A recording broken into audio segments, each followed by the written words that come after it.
se créent au-dessus des collines, des marais tourbeux.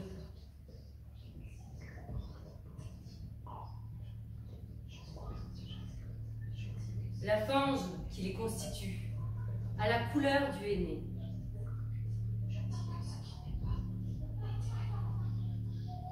Il s'y crée des bouillonnements, des éclatements en surface, des bulles.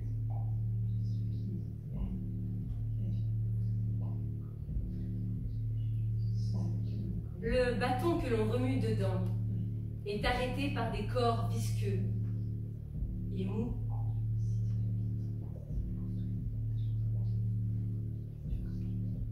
Il n'est pas possible de les ramener au jour. Dès qu'on fait pression sur eux, ils échappent. Ils se dérobent.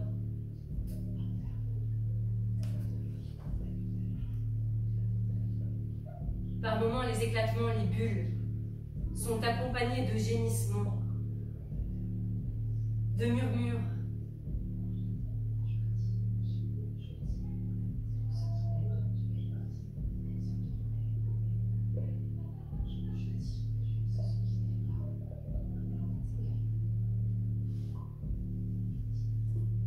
Le soleil évapore les marais. La vapeur qui s'élève ainsi a une odeur nauséabonde.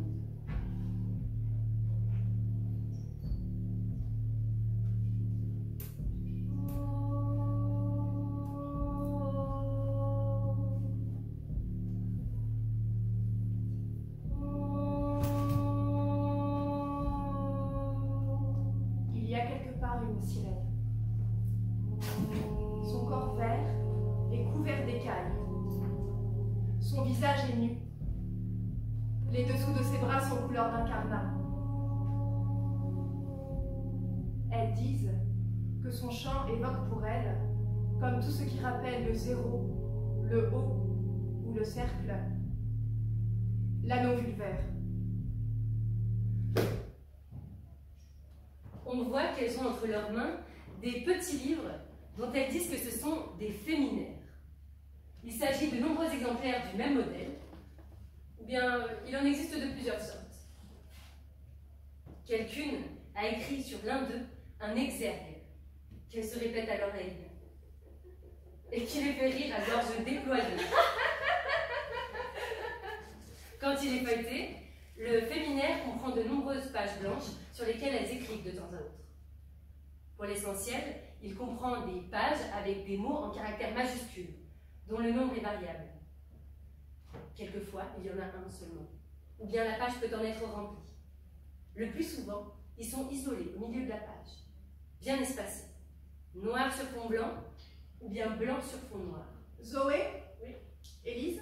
Oui. Clara? Françoise? Ekaterina? Marion? Denise? Eva? Blandine? Margarita? Sylvie? Aude? Amélie? Chloé? Julie? Oui.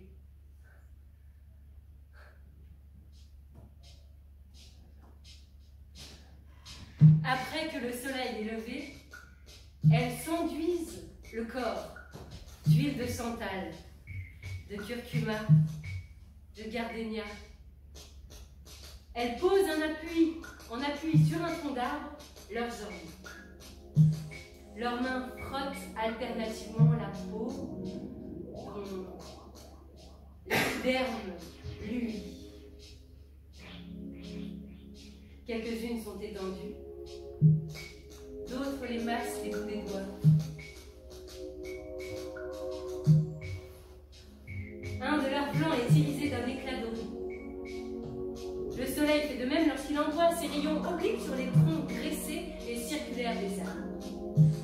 Les arcs de cercle ainsi touchés réfléchissent un peu de la lumière, leurs contours s'estompent. Hé! Les nomades ont une morte momifiée.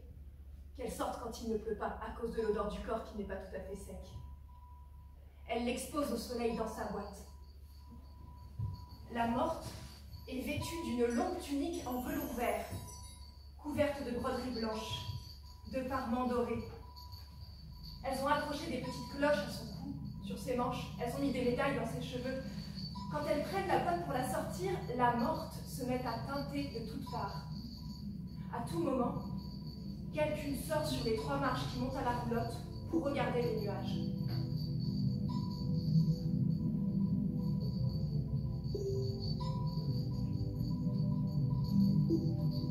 Quand le ciel est obscurci, elles s'y prennent à deux, rabattant le couvercle de la boîte et la portant à l'intérieur. Elles disent qu'elles exposent leur sexe, afin que le soleil s'y réfléchisse, comme dans un miroir. Elles disent qu'elles retiennent son éclat. Elles disent que les poils du pubis sont comme une toile d'araignée qui capture les rayons. On les voit courir à grandes enjambées. Elles sont toutes illuminées en leur milieu, à partir des pubis, des clitoris encapuchonnés, des nymphes doubles et plissées. L'éclat qu'elles jettent en s'immobilisant et en se tournant de face fait que les yeux se fixent ailleurs, n'en pouvant supporter la vue. Elles disent qu'étant porteuses de vulve, elles connaissent ce qui les caractérise. Elles connaissent le nom, le pénis, le pubis, le clitoris, les nymphes, les corps et les bulbes du vagin. Elles disent qu'elles s'enorgueillissent à juste titre de ce qui a longtemps été considéré comme l'emblème de la fécondité et de la puissance reproductrice de la nature. Elles cassent des noix pour en retirer l'huile.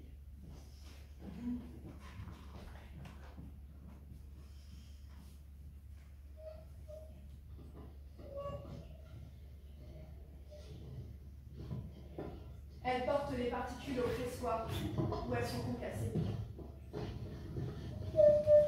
Les cerneaux sont disposés sur la meule. La longue vis de bois qui fait tourner la meule est ferrée. Des filets d'huile débordent. On écrase en même temps des graines de sésame, des graines de pavot, des pétales de fleurs macérées, des œillets, des simples, des mauves sont pressés par la meule. Les fleurs blanches et parfumées du myrte servent également à la préparation d'une huile qui est l'eau des anges. On la recueille dans une vasque de pierre.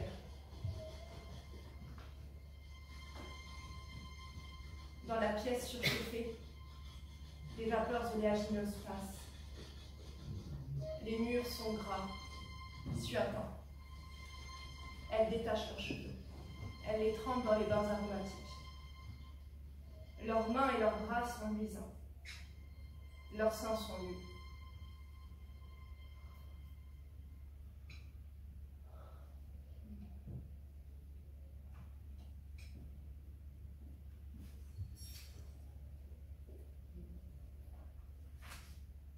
Elles regardent des vieilles images, des photographies de manifestations.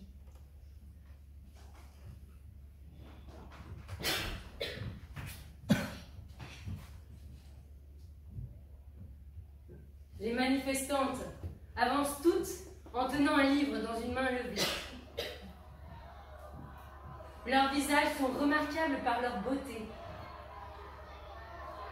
La foule compacte déferle sur la place, rapide, quoique sans violence, portée par le mouvement interne que lui impose sa masse. D'énormes mouvements s'effectuent en divers coins de la place, tandis que les manifestantes tentent de s'arrêter autour des groupes d'une ou de plusieurs parleuses. Mais elles sont immédiatement poussées, entraînées par des milliers de jeunes femmes qui les suivent et qui s'arrêtent à leur tour. Malgré les perturbations que les mouvements particuliers font subir à l'ordre général, il n'y a pas de course subite ou forcée. Et les parleuses peuvent se tenir immobiles. À un moment donné, la foule amorce un mouvement général d'arrêt. Il lui faut un temps pour s'immobiliser tout à fait. Là-bas, des allocutions ont commencé. Les voix dans les haut-parleurs sollicitent l'attention des manifestantes. Contrôle policier, contrôle judiciaire, contrôle médical, contrôle politique, contrôle économique, contrôle social, contrôle moral. À l'image de nos vies, nos corps sont des champs de bataille. Nous ne céderons pas. en nous privant de notre liberté et de notre autonomie, notamment économique.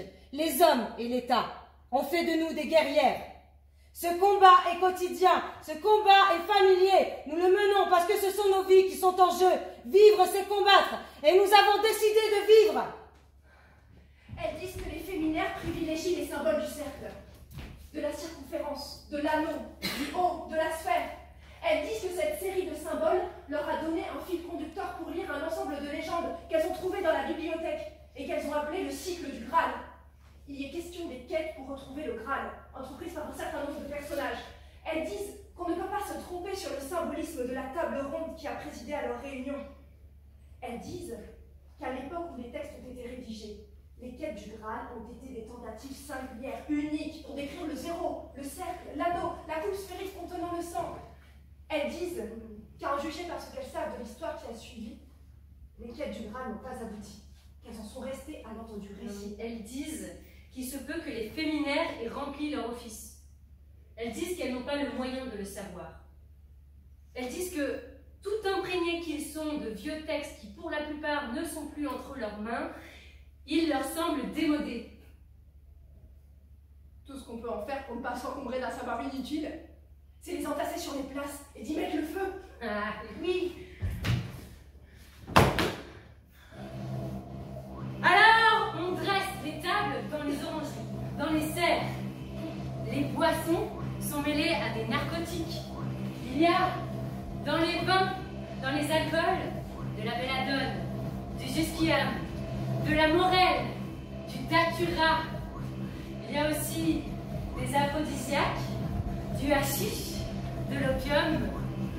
Par les portes ouvertes, on les voit allongés dans des divans, à demi assoupis, ou bien couchés dans l'herbe sur les pelouses.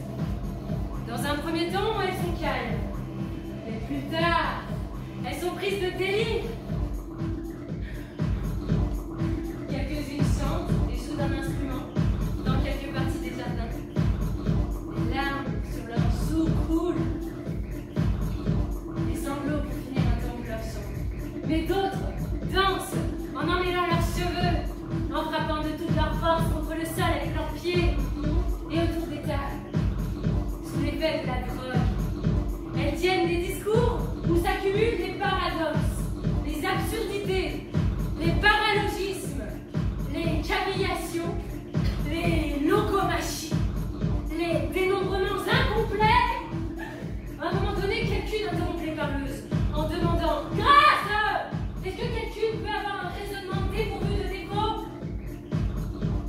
Toutes alors se taisent et vont dormir.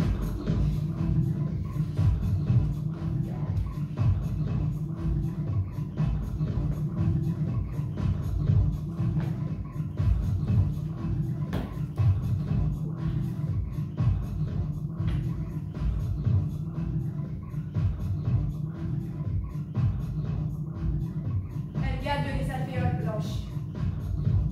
Elles sont creusées dans les parois par centaines de milliers. Leurs ouvertures concentriques sont tangentes. Elles s'y déplacent avec rapidité, à toute vitesse même. Nues, leurs cheveux couvrant leurs épaules, elles grimpent en choisissant leur emplacement. On peut se coucher dans l'alvéole, qui ressemble à un œuf, à un sarcophage, à un haut si on ne considère que le plan d'ouverture. On peut s'y tenir à plusieurs, y faire des gestes, y chanter, y dormir. C'est un lieu de refuge privilégié, quoique non enfermé. Quand on est couché dans l'alvéole, il est impossible de discerner les occupants des autres cellules. Avant le grand repos, les murmures de voix sont entendus, confus. Puis on entend distinctement la phrase « Il faut que cet ordre soit rompu ». Il faut que cet ordre soit rompu. Il faut que cet ordre soit rompu. Il faut que cet ordre soit rompu. Il faut que cet ordre soit rompu. Et oui, il faut que cet ordre soit rompu. Il faut que cet ordre soit rompu. Il le faut. Il faut que cet ordre soit rompu. Il faut que cet ordre soit rompu. Elles disent qu'à partir du moment où les féminaires font défaut, elles peuvent se reporter à ce temps où, pour ce qui les caractérise, elles ont fait la guerre. Elles disent que tout ce qu'elles ont à faire, c'est inventer les termes qui les décrivent. Sans se reporter conventionnellement aux herbiers Ou aux bestiaires. Elles disent que cela peut être fait sans emphase. Elles disent Qu'au point où elles en sont, elles doivent examiner le principe qui les a guidées. Elles disent qu'elles n'ont pas à puiser leur force dans des symboles. Elles disent que ce qu'elles sont ne peut pas être compromis désormais. Elles disent qu'il faut alors cesser d'exalter les vulves. Elles disent qu'elles doivent rompre le dernier lien qui les rattache à une culture morte. Elles disent que tout symbole qui exalte le corps fragmentaire et temporaire doit disparaître. Jadis, il en a été ainsi. Elles, corps intègres, premiers, principaux, s'avancent en marchant ensemble dans un autre monde. Elles ne sont pas trop de 6 pour la maintenir. Sa bouche est ouverte, des paroles inarticulées, des cris sont entendus. Elle frappe la terre de ses pieds, elle tord ses bras pour se dégager de l'emprise, elle secoue la tête dans tous les sens. À un moment donné, elle se laisse tomber à terre. Elle frappe le sol de ses bras. Elle se roule en hurlant. Sa bouche se saisit de la terre et la recrache. Ses gencives saignent. Des mots comme mort, sang, brûlure, brûlure, guerre, guerre, guerre sont entendus. Elle déchire ses vêtements alors et cogne sa tête contre le sol jusqu'à tomber muette, assommée.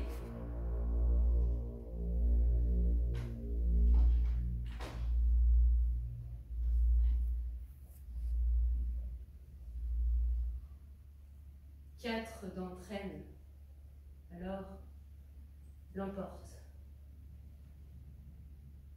en chantant. Derrière mes paupières, le songe n'atteint pas mon esprit. Que je dorme ou que je veille, il n'y a pas de repos. Derrière mes paupières, le songe n'atteint pas mon esprit. Que je dorme ou que je veille, il n'y a pas de repos.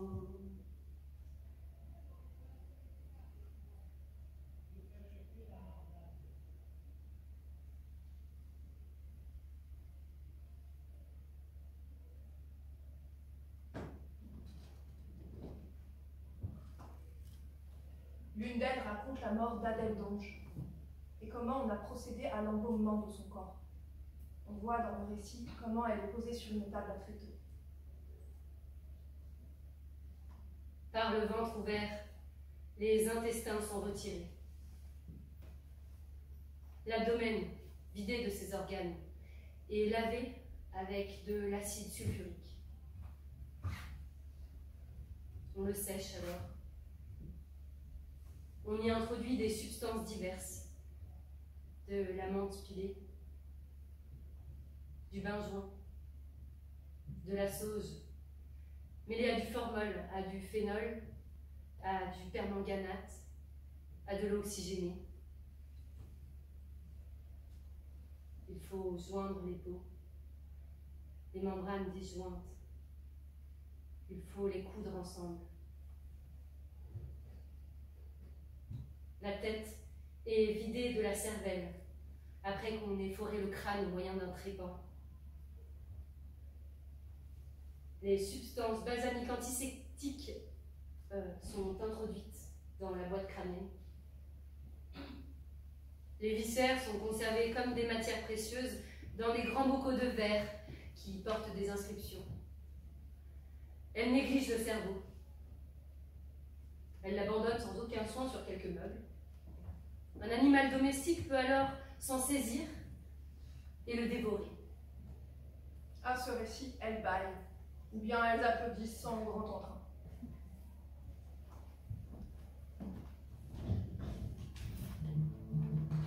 Il arrive qu'elles parlent ensemble de la dernière fable qui a été rapportée. exemple, Diane Ebel raconte à Aimé Dionis la fable de Kwefei, où il est question d'une petite fille qui poursuit le soleil. Elle est sans cesse sur le point de l'atteindre. Pour lui échapper, le soleil plonge dans la mer. Kwefei alors se met à nager derrière lui. Elle traverse ainsi tout l'océan. Elle s'approche de lui au moment où il sort des eaux pour lui échapper une fois encore. En hâte, Kwefei saute dans le soleil et il s'y introduit. Dans son mouvement, elle le fait basculer. Quelques étoiles tombent de ce fait. Cependant, Kwefei est parvenue à s'asseoir dans le soleil. À présent, elle décide de sa marche. Elle peut lui faire parcourir son orbite lentement ou plus vite à son gré. C'est pourquoi, quand elles partent à la pêche, pour avoir le beau temps, les petites filles s'adressent à Kwefei, maîtresse du soleil, pour qu'elle s'arrête un peu au-dessus de la mer. Quelqu'une parle des députés qui sont partis vers les armées adverses.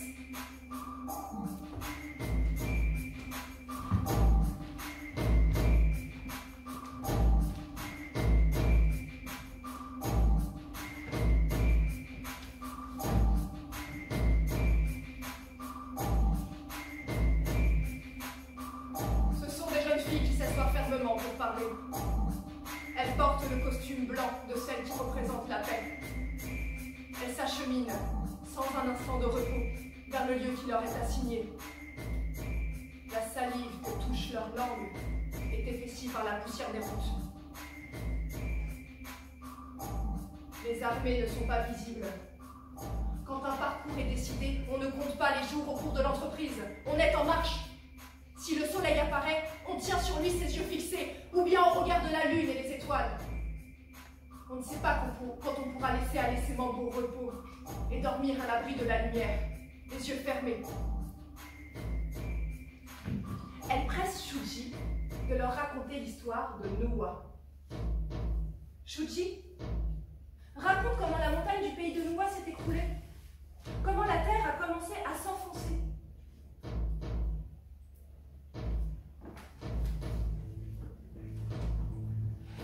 C'est alors que Nuwa décide de remédier à cet état des choses.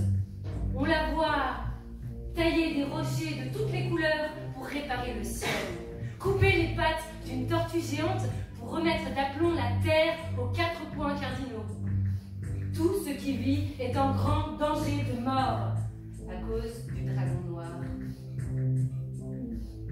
Alors, Nuwa livre une grande bataille contre le dragon et le tue à la fin. Shuji dit que Nuwa cependant n'est pas encore venu à bout de toutes les difficultés. Les eaux qui se sont déchaînées au moment du cataclysme recouvrent la terre. C'est ainsi que Nuwa décide de mettre le feu à tous les roseaux de son empire, jusqu'à ce que, consumés, ils absorbent les eaux avec leurs cendres. Elles disent qu'elles ont appris à compter sur leur propre force. Elles disent qu'elles savent ce qu'ensemble elles signifient. Elles disent que celles qui revendiquent un langage nouveau apprennent d'abord la violence. Elles disent que celles qui veulent transformer le monde s'emparent avant tout des fusils. Elles disent qu'elles partent de zéro. Elles disent que c'est un monde nouveau qui commence. Il y a la Elsa Brauer, Julie Brunel, Odile Rock, Evelyne Sabir. Elles sont debout devant la grande assemblée des femmes. Elsa Brauer frappe 2 cymbales l'une contre l'autre quand elle s'arrête de parler, tandis que Julie Brunel, Odile Rock et Evelyne Sabir font pour l'accompagner de longs roulements sur leur tambour. Elsa Brauer dit quelque chose comme: Il fut un temps où tu n'as pas été servile. Souviens-toi, tu t'en vas seule, pleine de rire. Tu te baignes le ventre nu. Tu dis que tu en as perdu la mémoire. Souviens-toi. Des roses sauvages fleurissent dans les bois. Ta main se déchire au buisson pour cueillir les framboises et les murs dont tu t'es rafraîchi. Tu cours pour attraper les jeunes lièvres que tu écorches au pied des rochers, pour les manger tout chauds et sanglants. Tu sais comment ne pas rencontrer un ours sur les pistes. Tu connais la peur l'hiver quand tu entends les loups se réunir. Mais tu peux rester assise au sommet des arbres pendant des heures pour attendre le matin. Tu dis qu'il n'y a pas de mots pour décrire ce temps. Tu dis qu'il n'existe pas. Mais souviens-toi, fais un effort pour se souvenir. Ou à défaut, invente. Elles disent Malheureuse. Ils t'ont chassé du monde des signes. Et cependant, ils t'ont donné des noms. Comme des maîtres, ils ont exercé leur droit de maître. Ils écrivent de ce droit de donner des noms qui va si loin que l'on peut considérer l'origine du langage comme un acte d'autorité émanant de ceux qui dominent. Ainsi, ils disent qu'ils ont dit ceci est telle ou telle chose. Ils ont attaché à un objet et à un fait tel vocable. Et par là, ils se le sont, pour ainsi dire, appropriés.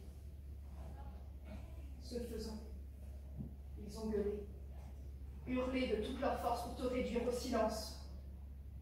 Le langage que tu parles t'empoisonne la glotte, la langue, le palais, les lèvres. Le langage que tu parles est fait de mots qui te tuent. Le langage que tu parles est fait de signes qui, à proprement parler, désignent ceux qui se sont appropriés. Ce sur quoi ils n'ont pas mis la main, ce sur quoi ils n'ont pas fondu comme des rapaces aux yeux multiples, cela n'apparaît pas dans le langage que tu parles. Cela se manifeste juste dans l'intervalle que les maîtres n'ont pas pu combler avec leurs mots de propriétaire et de possesseur. Cela peut se chercher dans la lacune, dans tout ce qui n'est pas la continuité de leur discours, dans le zéro, le haut, le cercle parfait que tu inventes pour les emprisonner et pour les vaincre.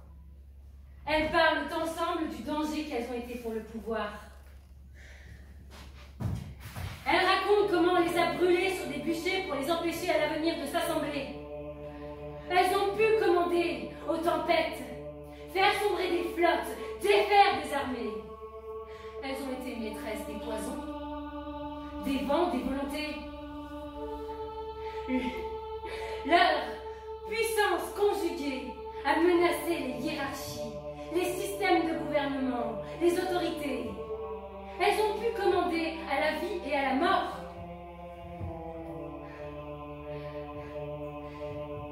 Leur savoir a rivalisé avec succès avec le savoir officiel auquel elles n'ont pas eu accès. Il l'a mise au défi, il l'a prise en défaut, il l'a menacée, il l'a fait paraître inefficace. Aucune police n'a été trop puissante pour les traquer. Aucune délation trop opportuniste. Aucun supplice trop brutal. Aucune armée n'a paru trop disproportionnée en force pour s'attaquer à elles, une par une, et les détruire. Elles entonnent alors le chant célèbre qui commence par malgré tous les mots dont ils veulent m'accabler, je reste aussi ferme que le fourneau à 3 pieds. Elle rit alors et tombe à la renverse à force de rire. Toutes sont gagnées.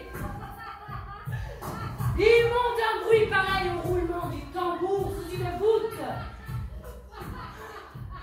Les briques de plafond tombent une à une, découvrant par les ouvertures les lambris dorés des salles hautes. Les pierres des mosaïques sautent, les pattes de verre dégringolent. Il y a des grands éclats de bleu, d'orange, de rouge, de mauve. Le rire ne décroît pas. Elle ramasse les briques et s'en servant comme des projectiles, bombarde les statues restées debout au milieu du désordre. Le rire ne décroît pas. Elle s'applique à faire descendre les pierres restantes. C'est un choc terrible, de la pierre contre la pierre. Elles évacuent celles qui parmi elles sont bougées. Mais la destruction systématique du bâtiment est menée à bien par elle, au milieu du désordre, du vacarme, des cris d'appel. Tandis que le rire se prolonge, s'étale, se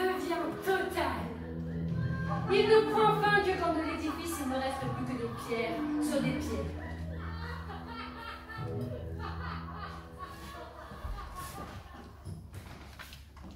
Par vingtaines de milliers, les jeunes femmes de Bohême ont rejoint en Moldavie Vlasta et ses troupes. Les forteresses carpathiennes sont vues sur le haut des monts avec leurs murs de grès rose. Dans leur cours, après les exercices d'armes assemblés, elles composent des chants et inventent des jeux. Dans l'état des femmes, les hommes n'ont été tolérés que pour des besognes serviles, et il leur a été interdit, sous peine de mort, de porter des armes ou de monter à cheval. Aux ambassadeurs de Bohême, venus en grande colère leur rejoindre de se soumettre, elles font la nique et les pieds de nez et les renvoient, émasculées. Plus tard, elles mettent en déroute des troupes nombreuses et entrent dans une longue guerre, au cours de laquelle les guerrières de Vlasta ont appris à toutes les paysannes qui se sont jointes à elles le maniement des armes.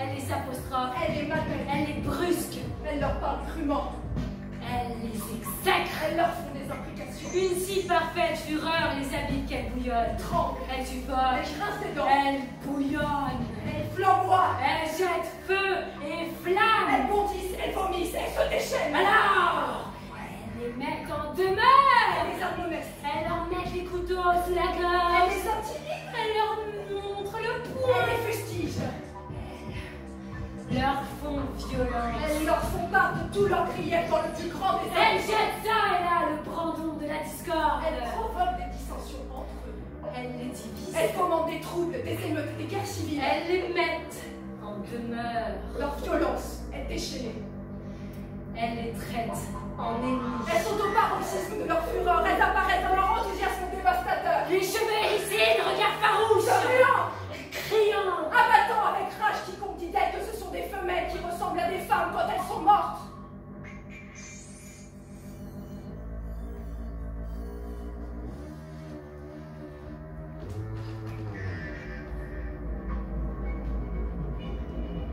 de grandes lames dont le tranchant est comparable à celui des rasoirs sont disposées en quinconce parallèlement au sol à des hauteurs diverses tout autour du camp.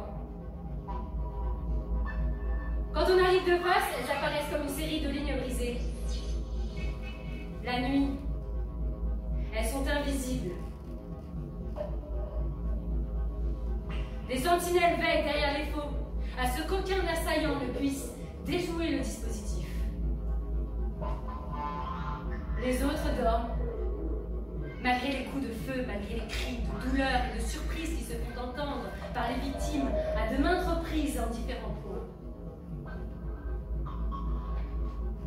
Au matin, des équipes relaient les sentinelles et ramassent dans des grandes corbeilles les tronçons des corps sectionnés par les lames. Ce peut être des têtes, des bustes, des jambes une par une ou jointes au bassin, des bras, selon la hauteur à laquelle les assaillants ont buté sur les fous. L'ensemble des corps sont rassemblés dans une grande fosse, qu'elle comble et qu'elle surmonte d'un tas de terre. Alors, elles y plantent leurs drapeaux en grand nombre. Quelques-unes y sèment des fleurs.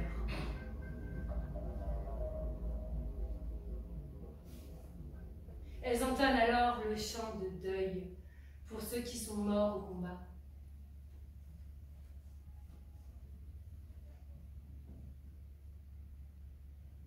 Oh, oh, oh,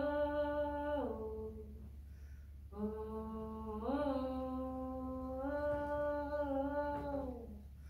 oh,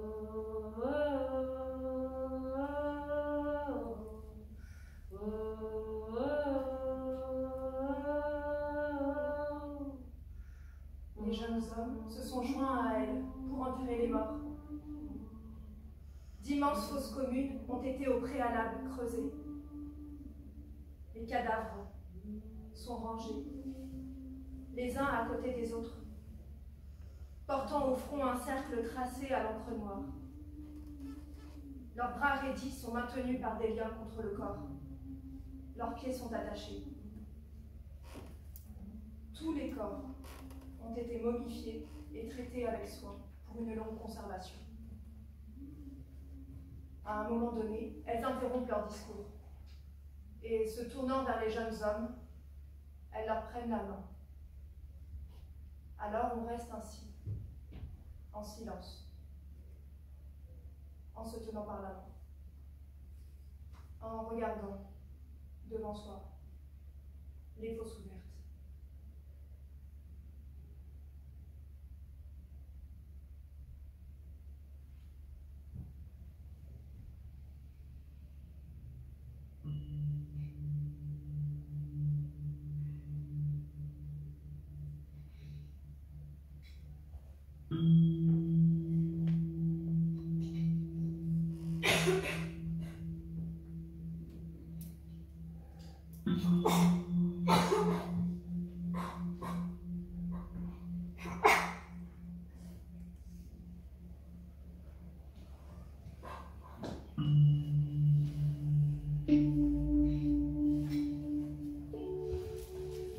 Prends ton temps. Considère cette nouvelle espèce qui cherche un nouveau langage.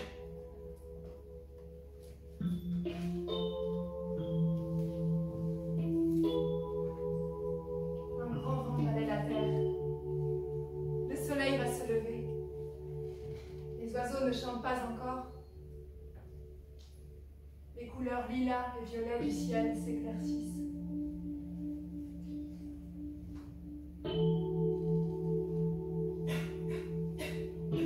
Par quoi vas-tu commencer? Les prisons sont ouvertes et servent d'asile de nuit. On a rompu avec les notions de dedans, de dehors. Les usines ont abattu chacune un de leurs murs. Les bureaux ont été installés en plein air, dans les digues, dans les rizières. On se trompe fort si l'on s'imagine que j'irai, moi, parler avec violence contre les hommes quand ils ont cessé d'être mes ennemis.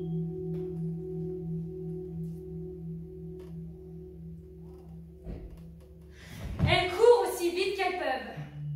Certaines ont des rossités dans la gorge, d'autres ânent à cause de l'effort. D'autres tombent et ne se relèvent pas.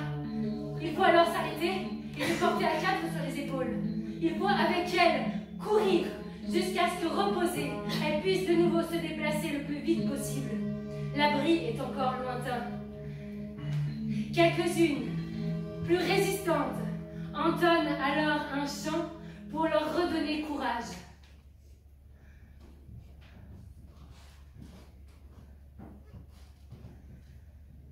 Ne courbe pas la tête comme quelqu'une qui est vaincue. Réveille-toi, reprends courage. La lutte est longue, la lutte est difficile, mais le pouvoir est au bout du langage. Ne courbe pas la tête comme quelqu'une qui est vaincue. Réveille-toi, reprends courage. La lutte est longue,